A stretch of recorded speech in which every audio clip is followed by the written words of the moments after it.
Para pengunjuk rasa mengecam keterlibatan Austria dalam konflik apapun serta kemitraan dengan NATO. Hal ini karena bertentangan dengan kebijakan netralitas Austria. Austria bukan anggota NATO, namun negara ini berpartisipasi dalam program kemitraan untuk perdamaian NATO. Keputusan Wina untuk bergabung dengan European Sky Shield Initiative yang dipimpin Jerman dipandang sebagai langkah mendekat ke NATO. Austria juga mengalokasikan sekitar 6,1 miliar dolar Amerika Serikat pada tahun 2026 untuk peralatan yang dapat terintegrasi dengan pasukan NATO.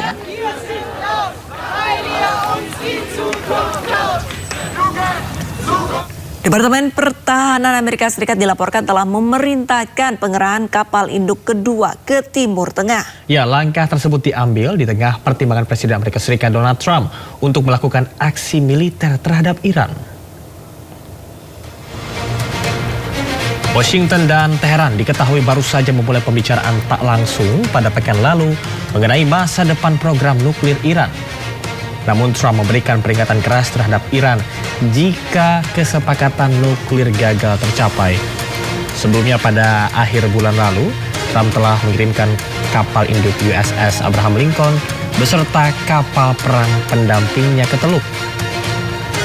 Kini kapal induk USS Gerald F. Ford beserta kapal pengawalnya akan bergabung dengan kelompok tempur tersebut. Para pejabat Amerika Serikat telah memerintahkan kapal itu bergerak ke Timur Tengah dari lokasi penempatan sebelumnya di Laut Karibia.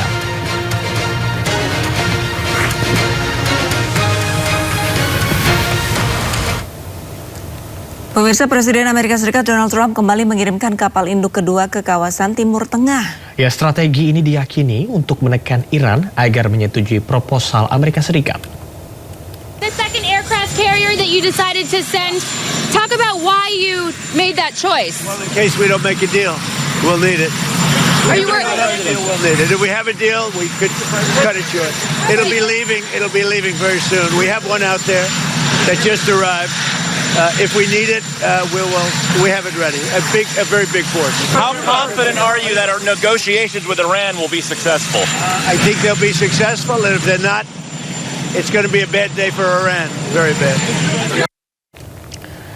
Pemirsa, komunitas aborigin Australia melakukan upacara penyembuhan dengan asap di Sydney. Hal ini mereka lakukan usai bentrokan yang terjadi dengan polisi dalam aksi penolakan kunjungan Presiden Israel.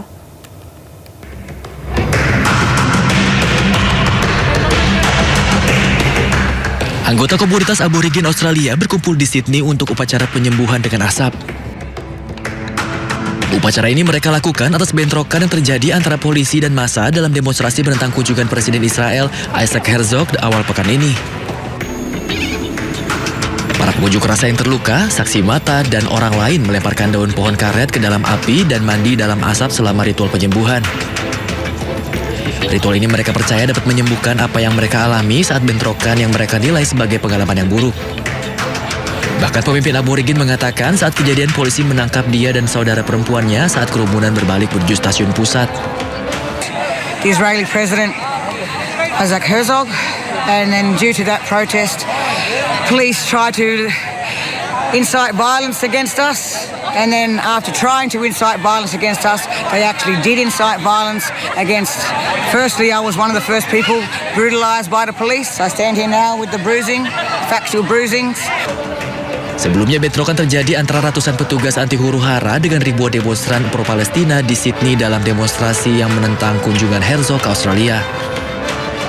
Kepolisian New South Wales mengatakan 27 orang ditangkap termasuk 10 orang karena diduga menyerang petugas polisi.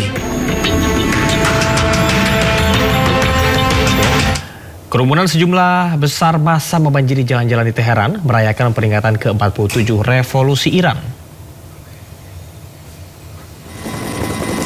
Beberapa kota di Iran juga menggelar acara besar-besaran untuk memperingati hari jadi Iran tersebut.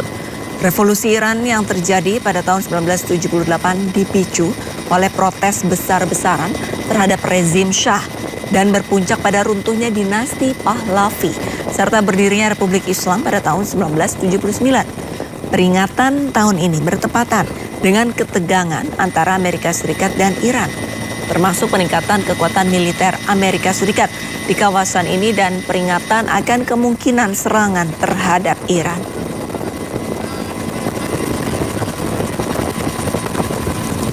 Ratusan orang menggelar unjuk rasa di luar gedung pengadilan tinggi di London. Ya, unjuk rasa ini digelar usai kelompok aktivis Palestine Action memenangkan gugatan hukum terhadap keputusan pemerintah yang melarangnya berdasarkan undang-undang terorisme. Dengan membawa sejumlah spanduk, para aktivis menggelar demonstrasi di luar gedung pengadilan tinggi di London mendukung kelompok pro-Palestina Palestine Action. Mahkamah Agung telah memutuskan bahwa pelarangan terhadap Palestine Action adalah melanggar hukum. Sekitar 3.000 orang telah ditangkap berdasarkan undang-undang terorisme karena mendukung Palestine Action secara damai. Setelah keputusan tersebut diumumkan, Kepolisian Metropolitan London mengumumkan bahwa mereka tidak akan menangkap individu hanya karena menyatakan dukungan untuk Palestine Action.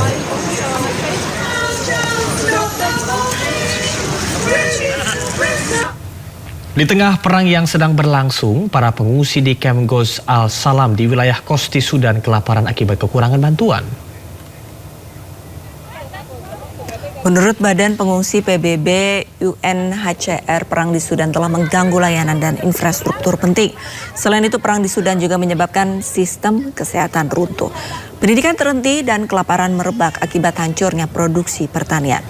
Pertempuran antara angkatan bersenjata Sudan dan pasukan pemberontak meletus pada April 2023. Perang di Sudan telah menewaskan lebih dari 20.000 orang dan melukai setidaknya 33.000 lainnya. Menurut PBB, hampir 12 juta orang telah mengungsi dan lebih dari 25 juta warga Sudan sudah menghadapi kelaparan.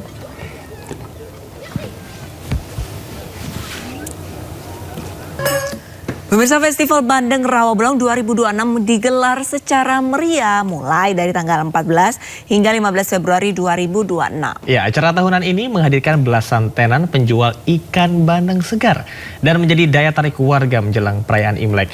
Kebetulan tadi malam, Salam Pulungan bersama dengan juru kamera Jamie Jasin berkeliling di Festival Bandeng Rawabelong. Ayo kita lihat Salam dapat berapa kilo bandeng ya?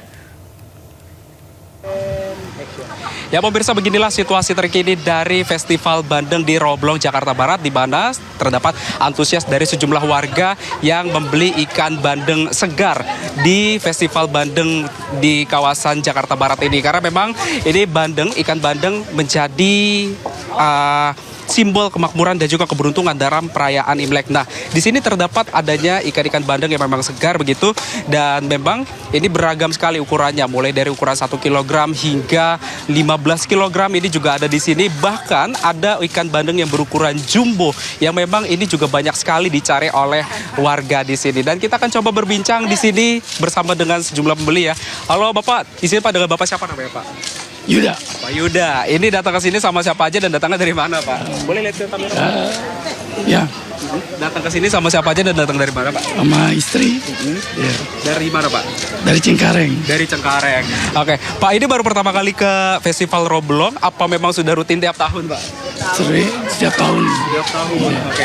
Di sini udah beli ikan bandeng apa aja Pak? Ukurannya juga berapa nih yang udah dibeli Pak? Tadi dapat yang 9 lebih ya. 9 kilo. Ya. Oke. Ini rencananya mau dimasak jadi apa Pak? Belajar masak. Ya. Oke. Alasannya kenapa Pak lebih milih beli ikan bandeng di Rawabelong ini Pak dibanding ke tempat lainnya? Karena udah rutin tiap tahun ya. Iya, tiap tahun. Tiap tahun berarti ya Pak ya? Oke, siap. Terima kasih Pak Yuda informasinya. Itu dia pemirsa bincang kami bersama dengan salah satu seorang pembeli yang memang datang dari Cengkareng yang saat ini ikannya tengah dibersihkan. Dan tadi juga sempat disampaikan bahwa ikan yang dibeli ini berukuran 9 kg. Karena memang di festival di Bandeng Rawabelong ini tidak hanya diminati oleh warga Tionghoa saja, tapi juga warga dari berbagai latar belakang pun juga turut memeriahkan dari perayaan yang ada di tradisi khas Betawi Tionghoa ini, karena memang harga yang ditawarkan pun juga cukup beragam, karena memang ini harganya juga bervariasi tergantung dari ukuran dan juga kualitas ikan. Bahkan ada ikan dengan harga mulai dari belasan ribu hingga jutaan rupiah pun ini ada di Festival Bandeng Roblong Jakarta Barat ini, karena memang ini tidak hanya menjadi ajang jual beli ikan saja, tapi juga menjadi simbol dari pelestarian dan juga keberagaman budaya di Jakarta. Dan rencananya untuk Festival Bandeng Roblong ini masih akan berlangsung hingga tanggal 15 Februari 2026.